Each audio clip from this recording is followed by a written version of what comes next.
এত লাভ মনে হচ্ছে আমি আর একবার দিই। কি ব্যবসা পেয়েছি, এটা নাম কি মুসলমানি? আমার মনে হয় ছোটবেলা থেকে কেটে দেওয়া দরকার। সাদা বড় হয়ে মাইকিং করে 20 বছরের দাঁড়া ছেড়ে মুসলমানের দেওয়ার দরকার নেই। এই দিন থেকে আমি তোকে দায়িত্ব নিয়ে নিলাম, বেবাদানিকা, তোর এই শরীরটা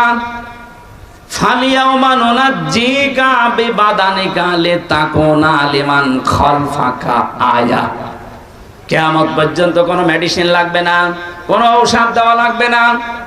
আমি আল্লাহ নিজে তোরে সুটকি দিয়ে রাখলাম। মাছে খাবে না, পোকা মাকড়ে খাবে না, জলহস্তি খাবে না, কিয়ামত পর্যন্ত তোরে আমি সুটকি দিলাম। ওয়া ইন্না কাসীরাম মিনান নাসি আন আয়াতিনা লাগাফিলুন। তোর পরবর্তী প্রজন্ম দুনিয়ায় যারা আসবে, তোকে আমি এমন ভাবে